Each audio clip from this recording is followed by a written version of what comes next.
Hoy vengo al centro de Asunción, a uno de los sitios más emblemáticos, para conocer la vida detrás del personaje. Uno de nuestros invitados especial de esta temporada es Hugo Portillo. Acompáñenme a conocerlo.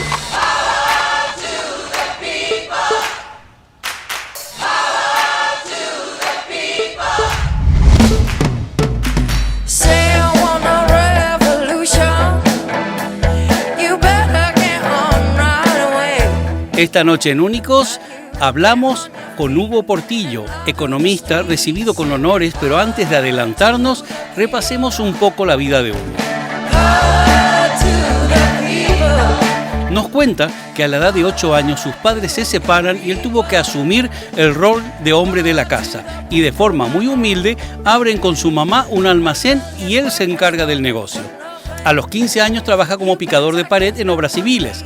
Siempre fue brillante para los estudios, que termina el colegio con honores y abanderado. Luego trabajó como empleado administrativo del Colegio Campo Alto y de la Asociación de Padres de Educación Integral y fue redactor del capítulo de Economía Nacional de la revista especializada Coyuntura Económica. Luego, repartiendo su currículum en varias entidades bancarias, logra entrar en una de ellas como auxiliar de cuentas corrientes hasta llegar a ser gerente de sucursal. Con ganas de terminar su carrera de economista, Hugo se retira del mundo bancario.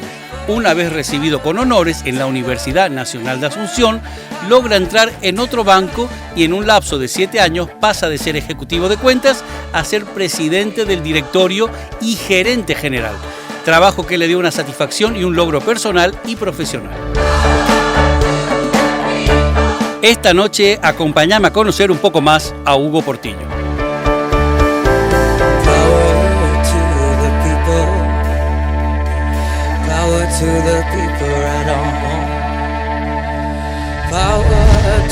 Hola. ¿Qué tal, Hugo? ¿Qué tal, Héctor? ¿Cómo estás? Bien. ¿Todo bien? ¿Vos?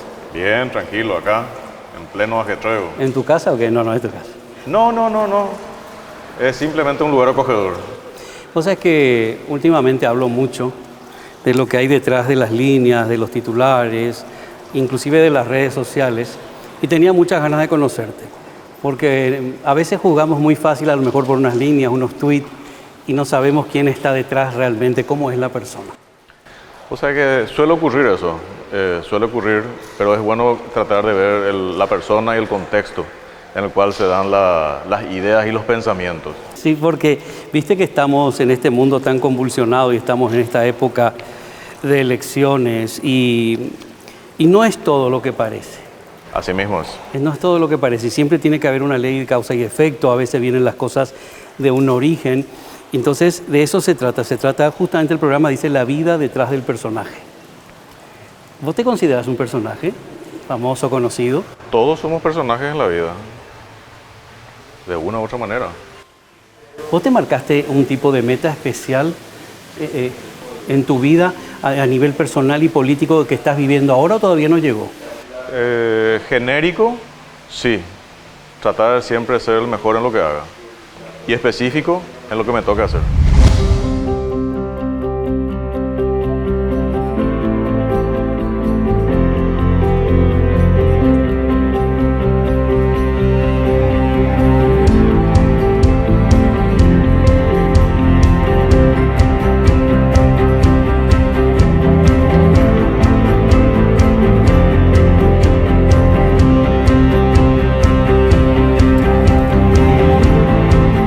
Vamos a hacer una cosa, porque estamos acá en este sitio tan especial. ¿Vos crees en el ADN? ¿Crees que te impone algo de verdad, Hugo? No es que te impone algo de verdad. Lo que pasa es que somos parte de la vida, de la química que existe, nos gusta o no. Desde que los dinosaurios existían, desde mucho antes. Y evidentemente somos una evolución. Y vamos a seguir evolucionando. O sea, una cosa es lo que traemos genéticamente. Eso te iba a preguntar, ¿qué es la carga genética? Claro, cada uno trae nuestra carga genética. Desde que uno se parece más a su papá o más a su mamá, uno trae una carga genética. Después está el contexto, la vida, las experiencias de cada uno, que es lo que hace que le enriquecen. Hay experiencias que algunos lo tiran por el piso, hay experiencias que uno lo elevan por encima. Yo me recuerdo en la facultad, había una clase en la cual la profesora nos enseñaba que existen los desviados positivos y los desviados negativos. A ver, contame eso, fíjate. No, claro, somos las personas, o sea, somos todas las personas que pasamos por ciertas experiencias. Lo que a algunas personas ciertas experiencias le pueden bajonear, a otras le da motivación, alimento, combustible para tratar de ser mejores y para tratar de ayudar a los demás, para buscar el bienestar de los demás, que es un compromiso y una convicción, y ese sí es volitivo, eso sí depende de la voluntad de cada uno. O sea, yo puedo tomarlo o no tomarlo, pero depende de nosotros sacar adelante eso.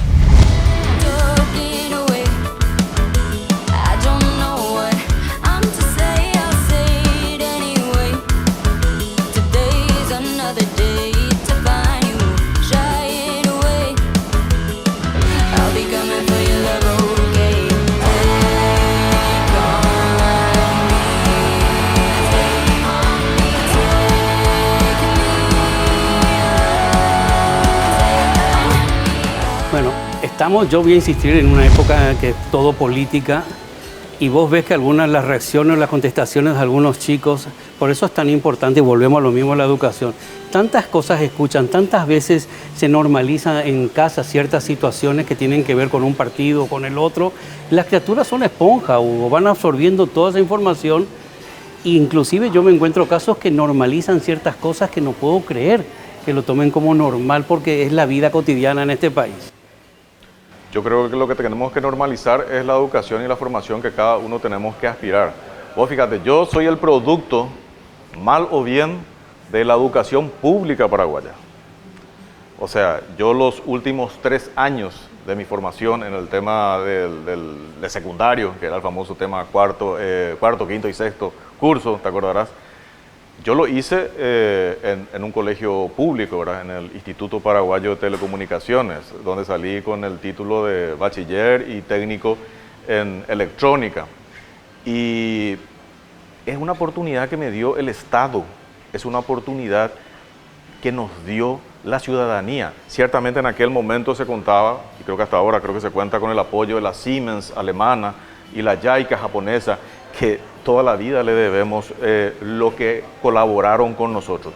Pero otra vez está en cada uno de nosotros aprovechar esa situación. Entonces, yo no puedo ser mal agradecido con la vida. O sea, yo sé que hubieron, mal o bien, aportantes y contribuyentes, llámese de Paraguay, llámese de Japón y llámese de Alemania, que sin conocernos ayudaron a que yo avance un poquito más en conocimiento, en educación, en civismo. Y después de eso, cuando voy a la Universidad Nacional de Asunción, y debo reconocer que yo no pagaba un peso, no tenía luego forma de pagar. Esa es la realidad. Entonces, mucho se puede criticar de muchas cosas, pero al final uno tiene que valorar, ser agradecido por las oportunidades, aprovechar las oportunidades y después volcarlo eso de vuelta a la ciudadanía de una u otra manera. Ciertamente de esta manera ya en forma indirecta, pero tenemos que ser agradecidos. Una forma de ser agradecidos es tener un servicio comunitario. A pesar de que yo no vea exactamente que le estoy ayudando a Juan González, desde el momento en que yo sé que estoy buscando el bienestar de la ciudadanía, le estoy ayudando a muchísimos Juanes González. Vos trabajaste de muy chiquito, ¿verdad? Vos tuviste que enfrentar muchas responsabilidades, ¿verdad? Porque creo que inclusive ocupaste puestos importantes desde muy jovencito. ¿Pero te parece, antes de contestar, si nos vamos a un sitio más cómodo? Dale, vale, vamos. ¿Me invitas? Por supuesto, allá nos vamos. Vamos para allá entonces. Soy un hijo mal educado de la tierra del Paraguay. Roto mi capuchí, del porte baila y bañamos con un cumba. Lleno de caras, lleno de brillantes, ¿qué va a hacerse Dios de mí? Soy el hijo más retobado de Tamuy que Araná. Habíamos quedado más o menos cuando estábamos charlando en la otra zona donde veníamos charlando, que es muy importante, más o menos para mi punto de vista, cómo fue tu niñez, tu adolescencia, si tuviste responsabilidades pronto, si no tuviste, y eso justo te había consultado, cómo había sido tu niñez o tu adolescencia, si te cargaste con responsabilidades, si habías trabajado pronto. Y yo creo que mi historia no es muy diferente al de muchos paraguayos y al de muchas personas, ¿verdad? O sea, cuando tenía 7 años, se separaron mis padres. Esas peleas que terminan de una manera un poco rabiosa entre adultos, pero que son los pequeños, los chicos, los que reciben las consecuencias. Me fui con mi mamá, o sea, y de los 8 años evidentemente tuvimos que bancarnos todo, ¿verdad? Por eso que yo pongo, ¿verdad? El tema de que le ayudé en el tema del almacén. Como yo siempre digo, soy almacenero desde los 8 años, porque efectivamente le ayudaba en el almacén. No solamente trayendo de repente mercadería o gaseosa o botella, cargando de un lado para otro, de los lugares de las distribuidoras que se tenían que hacer, recibiendo inclusive mercaderías, sino también tratando de llevar, viendo un poquito más allá la cuestión estratégica del negocio del almacenero. Por eso yo siempre digo y aprendí.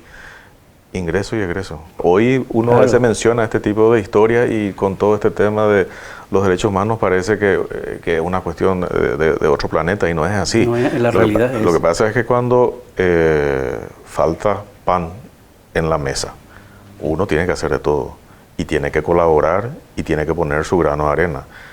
Yo siempre menciono, y no es realmente una cuestión demagógica ni ñembo y humilde y compañía, o sea, yo pasé hambre. O sea, vos no sabés lo que, o muy pocos realmente saben, o muchos realmente hoy en Paraguay puede ser que sepan, lo que es pasar hambre, pero no porque estás a dieta, pasar hambre porque no tenés para comer. Entonces, esa es una realidad que por supuesto te marca la vida. ¿Vos te dabas cuenta en ese momento, Hugo? ¿Te acordás cómo pensabas y sentías? Yo recuerdo que a los 8 años me dijeron, vos sos el hombre de la casa. A la puya. Y tenés que sacar adelante. Tenía 8 años. 8 añitos, imagínate. O sea, es como si fuera que se te cae toda la mochila junta, se te cae toda la estantería encima. Y nada, a lo hecho pecho y fue efectivamente eso, ¿verdad? O sea, a partir de ahí muchas anécdotas, muchas inquietudes. Contame, por favor, me gustaría saber cómo era si realmente existió, porque muchos confunden. Ese tema que tocas para mí es muy importante, porque creo que casi todos de cierta edad de nuestra generación hemos trabajado, y yo no lo veo como algo malo de niños. Pero que es lo que decía, algunas cosas se quieren llevar a unos extremos, pero... Por eso yo siempre digo y repito, yo hago lo que tengo que hacer. Hago lo que tengo que hacer. O sea, ese tema del dilema existencial, che, me gusta, no me gusta. No, hago lo que tengo que hacer. Hay una responsabilidad. Y no es un cliché. Lo hice desde los 8 años. Pero manejabas dinero ya en esa edad o todavía manejaba dinero, ya claro. Manejabas platita. Sí, claro, la platica. O sea, no sé, porque no me estás contando, porque quiero saber cómo era tu actividad. Tenías que hacer las... No, claro, tenía que traer, yo lo que recuerdo, tenía que acarrear la compra de gaseosa, por ejemplo. Y claro, era caminar unas buenas cuadras, ir trayendo de la distribuidora, del proveedor, no sé cómo le llaman hoy, al almacén.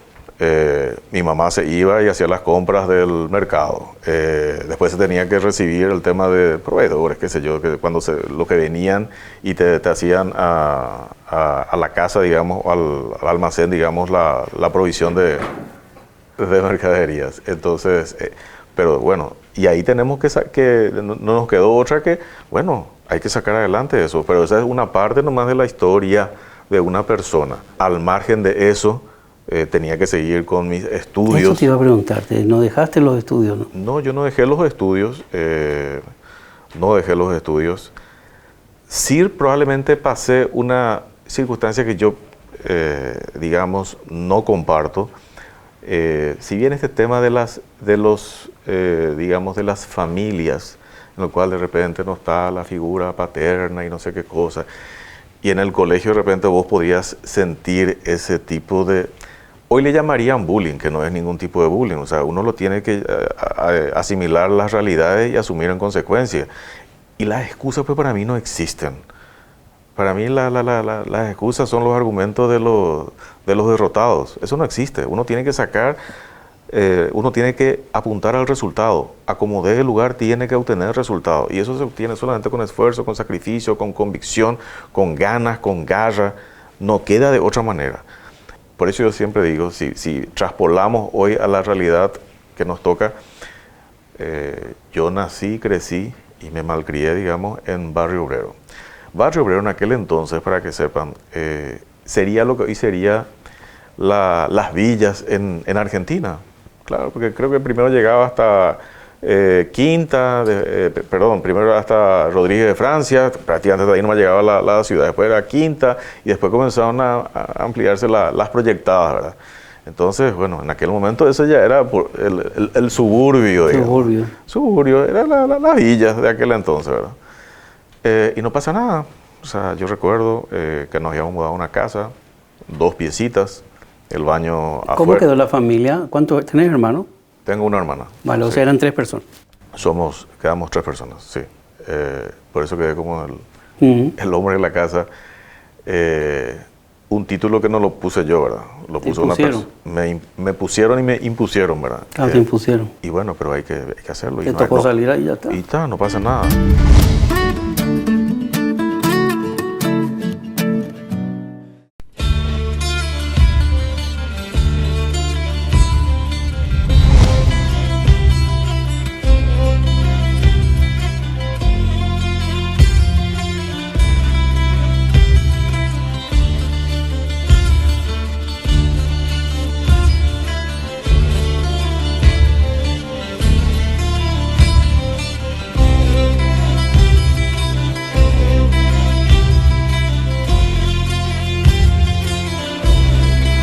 Pero te daba tiempo a jugar, a divertirte, Hugo. ¿Existía eso en tu vida o la diversión era trabajar? Yo tenía que salir adelante y nada, no me quedó de otra y a lo hecho pecho y asumir las responsabilidades. Y para mí realmente el tema del estudio era fundamental. Entonces sí, claro que siempre traté de sobresalir en el tema del estudio, ¿verdad? ¿Te aplicabas ahí? ¿Eras bueno? Sí. Sí.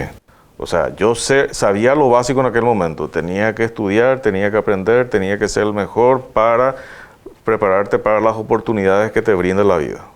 Vos ahora estás en una carrera política y yo te quiero preguntar, ¿vos crees que para cierta familia o cierto entorno cambió mucho lo que pasaste vos a lo que están pasando ahora o siguen pasando algunos lo mismo porque no ha mejorado? Lastimosamente yo creo que más personas pasan por lo que yo pasé. Esa nomás es la realidad, lastimosamente. Ahora, ese es un compromiso.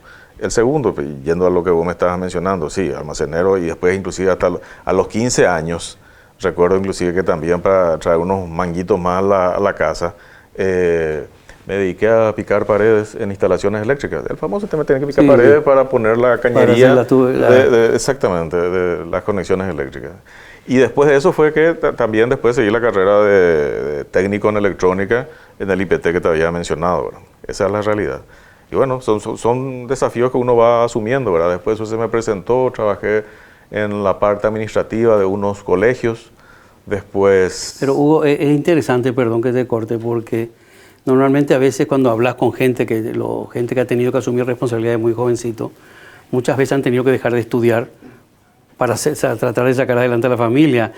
A veces no siempre compaginan lo que es el estudio, seguir preparándose, porque creo que se confunde muchas veces y otras veces por falta de tiempo real de hacer las dos cosas, te quiero decir. A veces el estudio no tiene el sitio que tiene que tener la educación y el estudio. Yo debo reconocer algo, sin entrar en la polémica de la educación, que yo creo que es un tema que sí hay que debatir profundamente. Yo reconozco que la educación de antes era mucho mejor que la actual.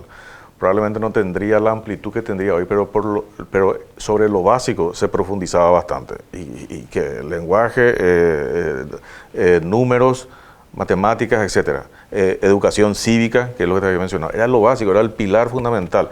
Y sobre eso vos podés construir, si querés. El compromiso ya depende de cada ciudadano.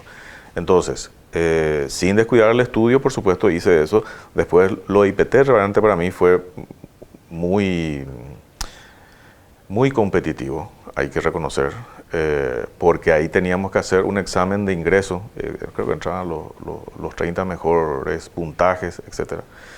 Y nada, uno ya tenía que hacer un esfuerzo extraordinario, ahí creo que entré en el 4º lugar cuando ingresé a IPT, y bueno, y era al ser un colegio del Estado y no tenían ningún tipo de pedagogía, nuestros profesores eran ingenieros militares, etcétera, ¿verdad? Entonces, por supuesto, tiene un tipo de pedagogía. Si quieres aprender, aprende, y si no quieres aprender, no aprenda, hermano. Es tu problema. Claro. Y al ser un colegio público, bueno, sos vos el que te va afuera porque nosotros elegimos y queremos calidad.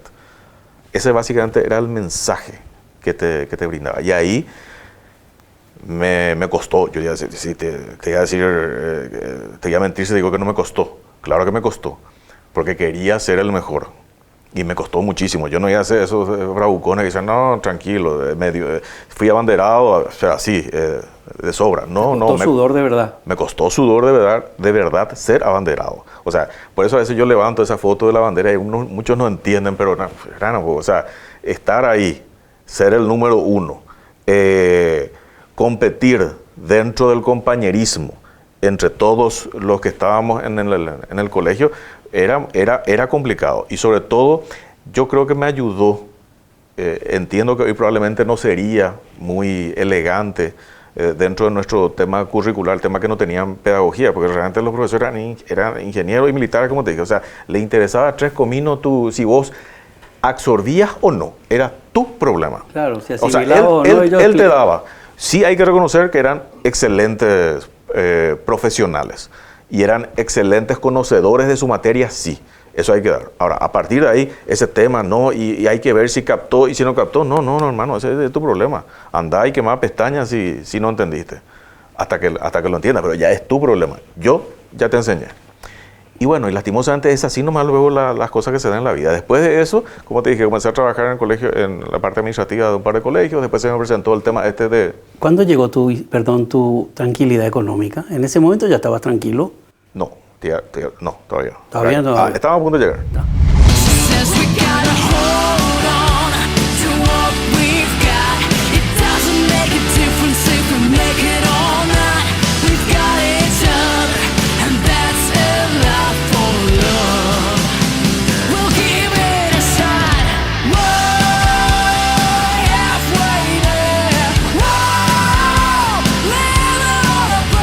¿Cómo llegaba la administración? Perdón, porque quiero saber. Te venían y te golpeaban tu puerta. Hola, tengo trabajo para vos. No. Pero quiero saber, te decía, perdón, tengo tu trabajo acá, ¿querés? Vos tenés que ir a golpear todas las puertas de hoy por haber y tenés que vender todo un producto. Señores, ¿y por qué vos sos diferente al resto? No, y probame, y veme, y nada. Y yo recuerdo, inclusive, que yo no tenía problemas. Ganaba menos que lo que permitían, lo que establecía, pero ese puede ser el mundo real. Entonces está bien, vamos a cambiarnos, es lo ideal, todo lo que vos quieras, pero por eso yo defiendo el modelo de la calle, porque es el modelo real. Está bien, eso no significa que uno no pueda mejorar o no tenga que apuntar a un bienestar colectivo, comunitario, ese tipo de cosas. Sí, hermano, pero la calle tiene sus propias reglas, es oferta y demanda, es frío. Es competitivo. Si sos bueno, sobrevivís. Si sos malo, hule. Así nomás es. Y no pasa nada. Pero ya depende de cada uno. Entonces, se presentó esa oportunidad. Después se me presentó otra oportunidad, que es el tema de escribir sobre economía nacional en la revista Coyuntura Económica del Centro Paraguayo de Estudios Sociológicos. Y escribí. Todo lo que hice me costó. O sea, yo no voy a decir, yo voy a hacer el gran sobrador, no, tranquilo, eso fue de taquito. No, mentira, me costó, tenía que comenzar a leer, entender, procesar, tratar de poner de una manera entendible y que llegue. Eso me ayudó muchísimo, la verdad que me abrió mucho la cabeza esa experiencia. Y después, por supuesto, siempre fui buscando trabajo y ahí se me presentó la oportunidad. Yo había repartido mi currículum en varias entidades, y también entre ellas las bancarias, y se me presentó la oportunidad de varios bancos. Creo que me llamaron, 2 o 3 me llamaron. ¿Qué edad tenía más o menos? 19, pues. 19, más o menos. Entonces, ahí presenté mi currículum, me llamaron para el famoso tema de los exámenes, los test, etcétera, etcétera, listo. Quedamos ahí. También hice en 2 o 3 bancos hice el tema de los exámenes. Y recuerdo perfectamente que fue un viernes en que yo iba caminando de uno de las entidades donde había tomado un examen. Iba caminando, me sentía, estaba con cierta gripe. Lo que me acuerdo es que tenía un dolor de cabeza espantoso, ¿verdad? Llego a mi casa y yo no tenía teléfono. ¿cómo se iban a comunicar conmigo? Por suerte, un vecino sí tenía teléfono ya. Aparte de la comisaría, ya había un vecino que tenía teléfono. ¿Cómo cambia la vida, che? Sí. Y ahora no puede ser nuestro teléfono. Mira, acabo de tirar el mío ahí. Sí, Nuestro sí, teléfono. Sí. Yo recuerdo que fueron eran cerca de las 8 de la noche, un viernes, y me llaman del Citibank. Y habían visto mi currículum, habían visto los exámenes que ya me había ido a tomar ahí, pero me decían, no nos convence del todo. ¿Qué más quieren esto? Entonces me dijeron, no, te esperamos, era viernes 20 horas, te esperamos Qué mañana, raro. sábado, Qué raro eso. a las 9 para hacer un examen complementario. Perdón, ¿en qué situación personal estabas en ese momento? ¿Seguías soltero? ¿Estabas casado ya? ¿Seguías con la familia? No, estaba soltero. ¿Estabas soltero? Sí. Bueno, ahí yo voy, llego al día siguiente y me dicen, ahí tenés una máquina de escribir. Y me dice, bueno, vos decís que escribí sobre economía nacional en coyuntura económica. Dice tu currículum. Dice, los exámenes saliste todo bien, no hay ningún problema. Pero aparte en tu currículum, tenés 18, 19 y vos decís que escribí sobre economía nacional. Bueno, ahora vamos a ver. Tenés 2 hojas blancas acá. En una cara y media a reventar, quiero que me hagas el análisis de la economía paraguaya. Y me dijo, quiero que me hagas el desarrollo de lo que fue la economía paraguaya del año pasado, de los 12 últimos meses. Dios mío, que era prácticamente la democracia nueva, todo. Sí, pero con los números que Sí, todo recién empezado, te quedó todo mucho, toda una revolución habrá sido de cambios. Claro, claro. Pero aparte era manejar, vos decís que no, que escribía. Y no, pegaba de repente con la edad y compañía, entonces, nada, me tomaron el examen, terminé, recuerdo que en una hoja y media, todo el resumen de lo que fue, porque es difícil exponer ¿Cómo en quiero una leer hoja. eso? En ¿Cómo una me hoja, gustaría leer eso ahora? en una hoja y media, o sea, en una cara y media, Sí. el resumen de la economía paraguaya, creo que del año 89 al año 90, no recuerdo bien realmente ahora. Por supuesto, yo todavía seguía con la gripe, dolores de cabeza, esto, lo otro, pero no importa, agarré y entregué, presenté, y nada, nosotros te vamos a llamar. Y nada, pasó una semana, y después me llaman y me dicen, bueno, listo, te vamos a dar una oportunidad. Y realmente empecé por operaciones, o sea, empecé en operaciones. Imagínate, con 19, 20 años.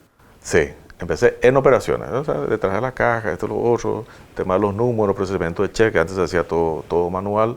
Fui camarista, o sea, me iba con el famoso maletín en la cámara compensadora que estaba ahí en Palma, frente a lo que era Martel en aquel momento, ahí nos reuníamos. Cambió mucho todo el banco ahora. Cambió mucho todo el mundo del banco. Todo tecnología, un botón, enter, ¿verdad? O sea, todo binario. Antes eran fichas, ¿verdad? No, intercambio de cheques, o sea, cada uno estábamos ahí, este es tu cheque, este es mi cheque, Todo papel, y todo papel a mano.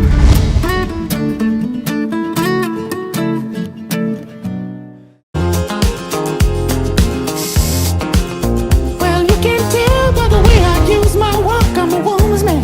No time to talk. The music loud and the women warm. I've been kicked around since I was born. And now it's alright, that's okay.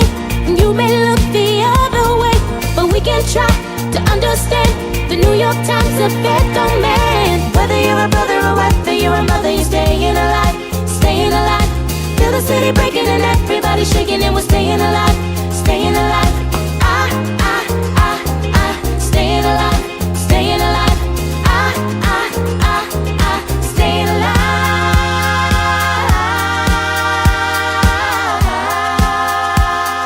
Estuve más o menos 3 meses ahí, después me dicen, bueno, listo. La cremé realmente del sitio, en aquel momento se llamaba Corporate Bank. Y tenías 2 estamentos, los oficiales de cuenta y los analistas, los asistentes, como quieras llamarlo. Y que se trabajaban en equipo, ¿verdad? Era la cremé, el purete. Y a los 3 meses me dicen, no, ahora vas a venir acá arriba, que esto es lo otro. Eran unos escritores, así que voy a decir, ¿qué pasó acá? ¿Verdad? De Cambio operación. de repente. Sí. Bueno, después me enteré con el tiempo, porque bueno, hicimos tiempo, nos hicimos amigos con los que eran mis jefes en aquel entonces, y bueno, realmente el que me fichó, por llamar de una manera, era un extranjero, el que estaba en ese momento como número 1. El que tuvo vista. Sí, Piccioli, si mal no recuerdo su apellido. Él fue el que dijo, no, este. Qué fuerte, perdón, Hugo, te das cuenta que te hiciste solo, prácticamente. Sí. Te hiciste solo, prácticamente, porque no había tiempo para ser niño. Y un trabajo, estudio y tenacidad. Sí tuve que hacer algo estratégico ahí. Estaba en la facultad, me quedaba hasta las 20, 21 horas a trabajar todos los días en el banco. Ya no me daba para llegar a la facultad. Intenté llevar un tiempo y me salió desastre.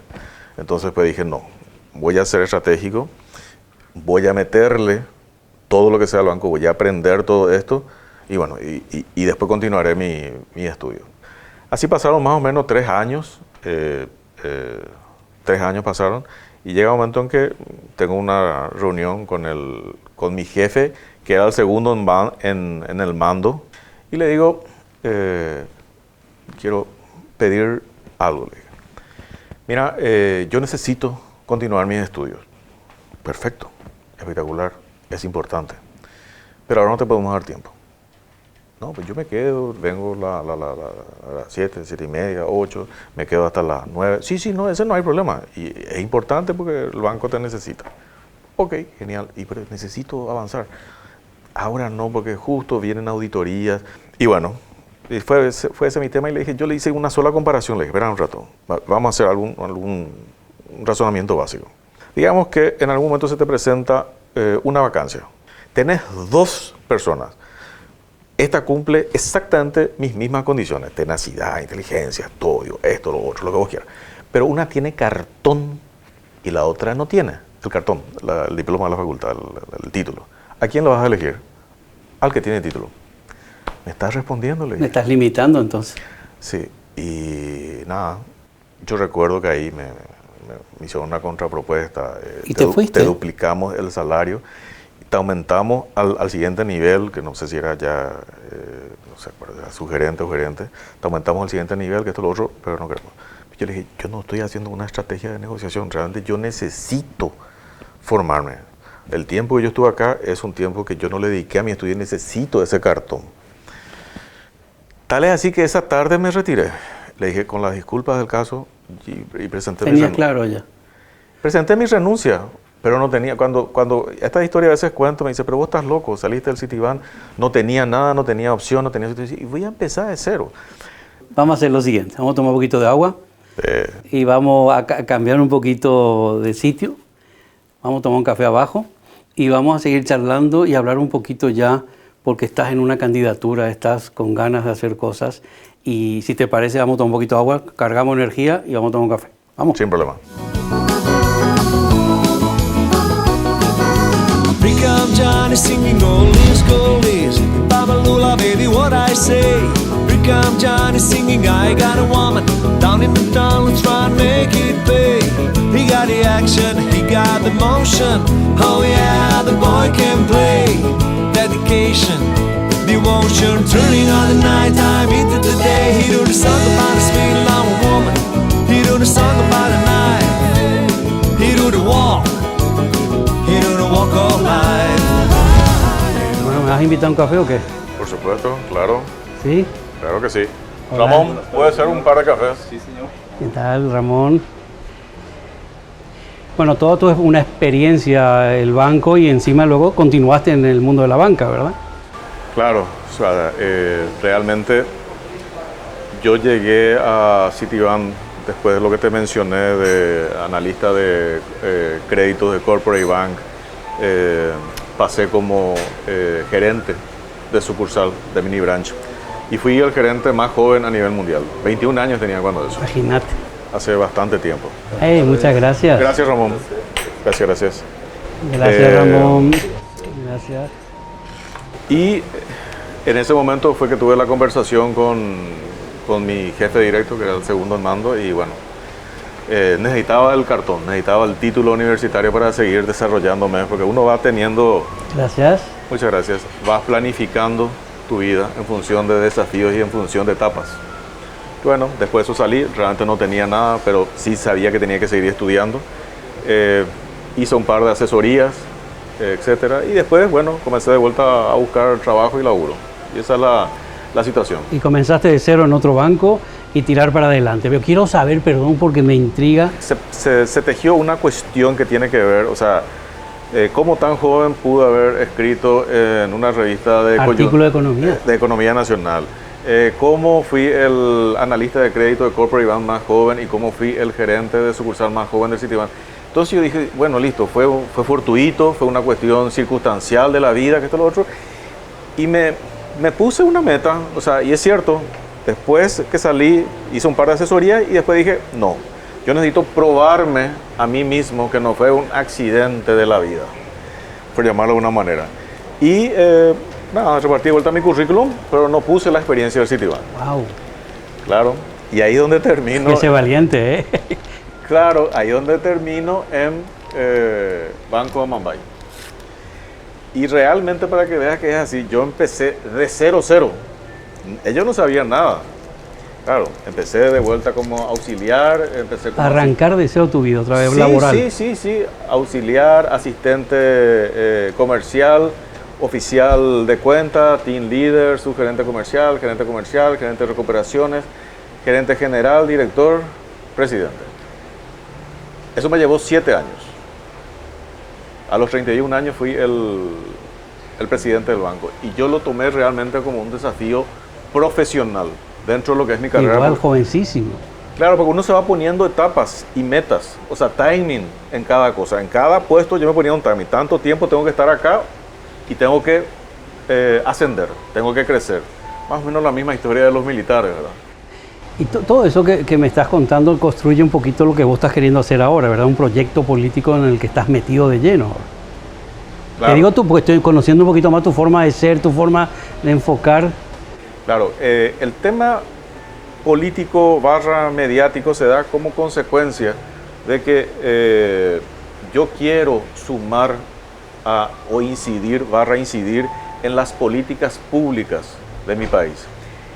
Y quiero ser agradecido con la vida y con las oportunidades que me brindó mi país.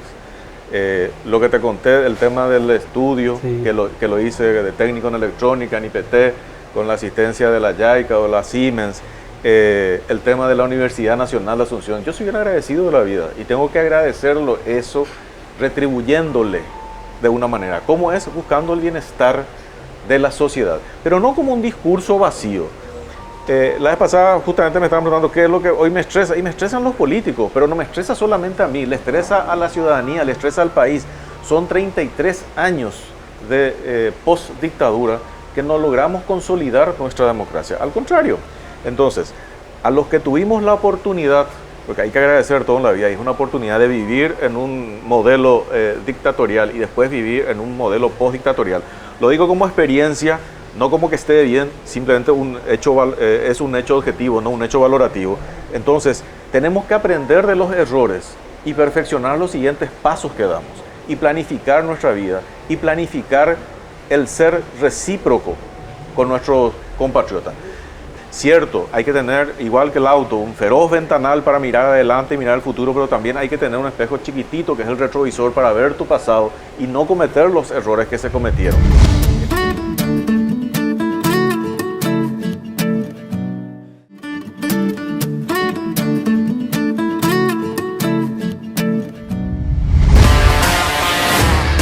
Damos la bienvenida a Hugo Portillo, precandidato a la presidencia de la República. O sea, se tiene que hacer una política de Estado, no solamente una política de gobierno. En Boriajú, nosotros, Juan de la Calle, tenemos que pagarle a las autoridades, tenemos que pagarle su seguro VIP de salud, mientras nosotros, como ciudadanos de la calle, tenemos que irnos al sistema público de salud. ¿Cómo le va, Portillo? Buenas noches. Hugo Portillo, candidato a presidente de la República.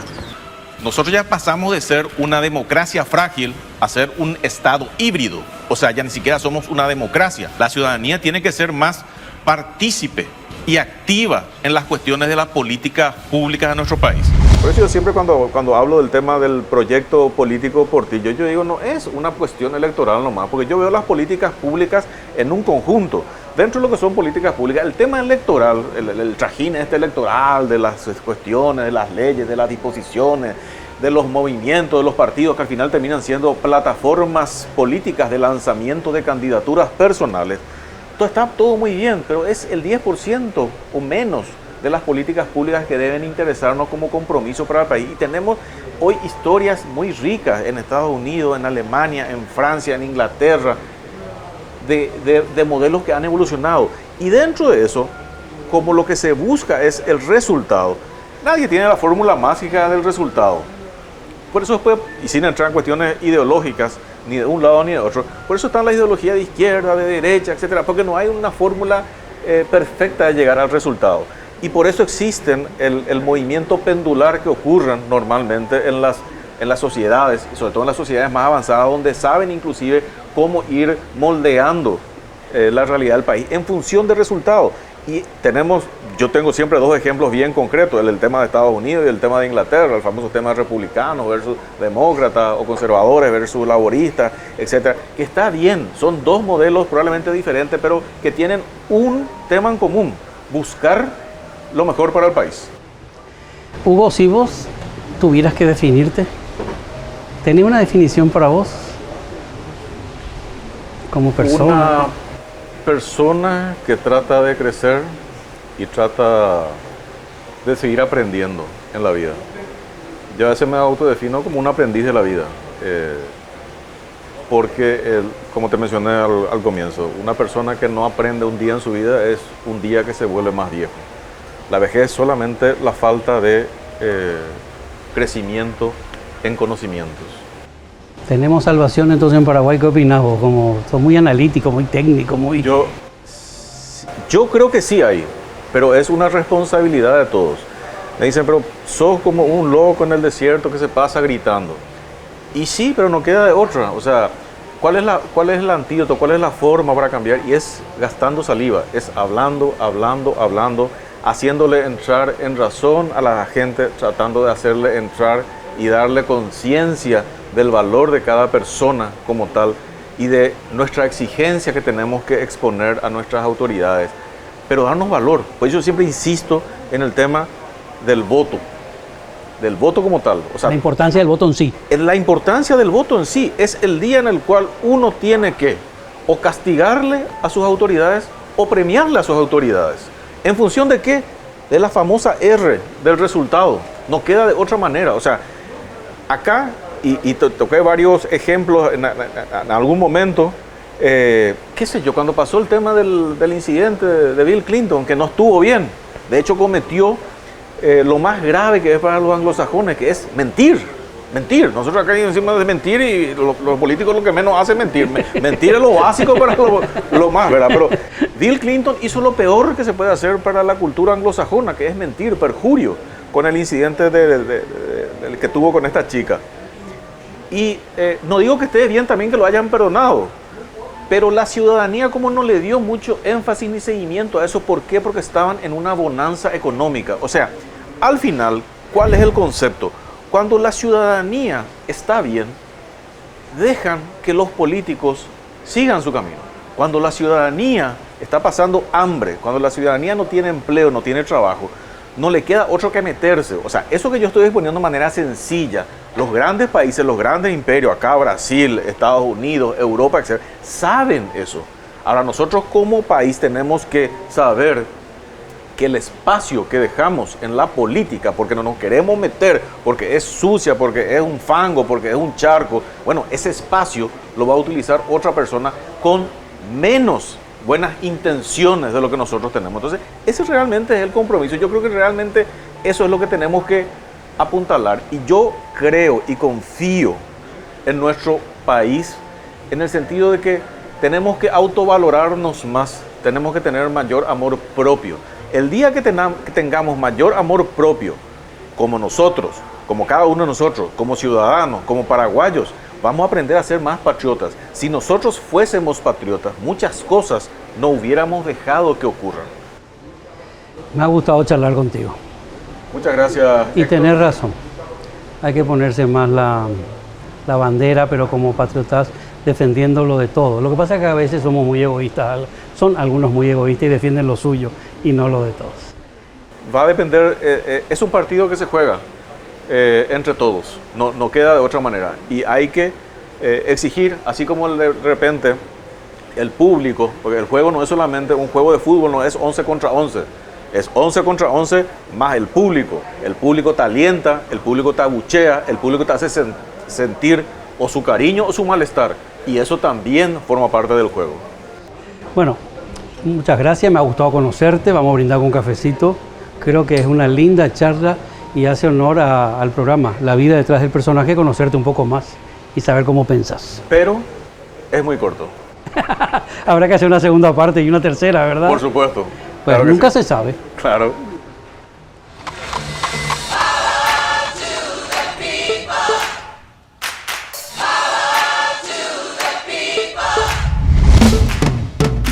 Say I want a revolution. You better get on right away. Esta noche pudimos conocer un poco más a Hugo Portillo y conocer cómo desde muy joven tuvo que abrirse paso y luchar para sacar adelante a su familia. Gracias, Hugo Portillo, por abrirnos las puertas de tu vida y contarnos todas tus experiencias y tus luchas.